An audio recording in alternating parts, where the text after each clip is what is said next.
কতটা বিপদের সম্মুখীন হয়ে গ্রাম থেকে শহরে গেলাম।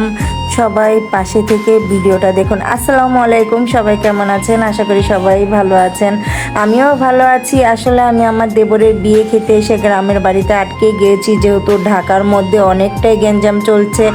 আর আপনার ভাইও ঢাকা শহর একা, আর আমার গ্রামে আসলেই মন টিকছিল না, যেহেতু আমার হাজব্যান্ড একা বাসার মধ্যে বসে আছে বা আমাদের দোকানটা ওরকমভাবে চালাতে পারছে না। তারপর যাই হোক, শুক্রবার সকালবেলা আমি রিক্স নিয়ে গ্রামের বাড়ি থেকে রওনা দিলাম।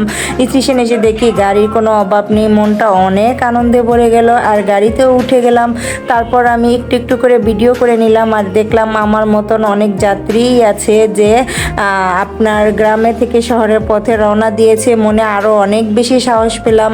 অনেকক্ষণই রাত্রে সজাগ ছিলাম, ভেবেছিলাম ভোর হলেই চলে যাব, কিন্তু অন্ধকার ছিল বিদায় গ্রাম থেকে আমি বের হতে পারিনি যে একটু ফর্সা হোক। তারপর যখন ফর্সা হয়েছে তখন আমার শাশুড়ি মা আমাকে স্টেশনে এনে দিয়ে গেছে। আর আমি যখন স্টেশনে এসে গাড়ি দেখলাম, আমার মনটা সত্যিই আনন্দে অনেক বেশি ভরে গিয়েছিল। আর এত সুন্দর আবহাওয়া দেখে মনটা আরও বেশি ভরে গেল। ভাবলাম যাই হোক, অনেক দিন পর শহরে যাচ্ছি, দেবরের বিয়ে খেলাম, অনেক আনন্দ করলাম। আমার সব আনন্দটা হয়তো অনেকটাই থাকবে, কিন্তু না, দেখলাম মেঘনা এসে ঝামেলা চলছে আর অনেকটাই জ্যাম ছিল। তারপর কোনো রকম ড্রাইভার বাইরের রোডে চলে এসে আমাদের কাশপুর এসে নামিয়ে দিয়েছে। আর কাশপুরে এসে কাশপুরের অবস্থাটা দেখুন। তারপরে আমি কাশপুরের ওই পার গিয়ে একটা অটোতে উঠলাম ব্রিজটা পার হওয়ার জন্য। যাক, তারপরও মনটা ভালো ছিল, যেহেতু আমি একা, আমার মতন অনেক যাত্রী এখানে আছে, তাদের সাথে হয়তো আমি চলে যেতে পারবো। আর আপনার ভাই তো ভোর থেকেই আমার সাথে ফোনের লাইনে ছিল। কিন্তু কাশপুর ব্রিজ পার হয়ে যখন চিটাং রোড আসলাম, তখন দেখছি অনেক অটো। তখনও মনটা অনেকটাই ভালো ছিল, অতটা ভয় ছিল না। চিটাং রোড একজন সাইনবোর্ড নেবে, তার জন্য 50 টাকা করে চাচ্ছে। আমার কথা হচ্ছে টাকাটা বিষয় না, বিষয় হচ্ছে আমি সুস্থ মতন বাড়িতে যেতে পারলেই হচ্ছে। আর আপনার ভাই তো ফোনের লাইনেই ছিল।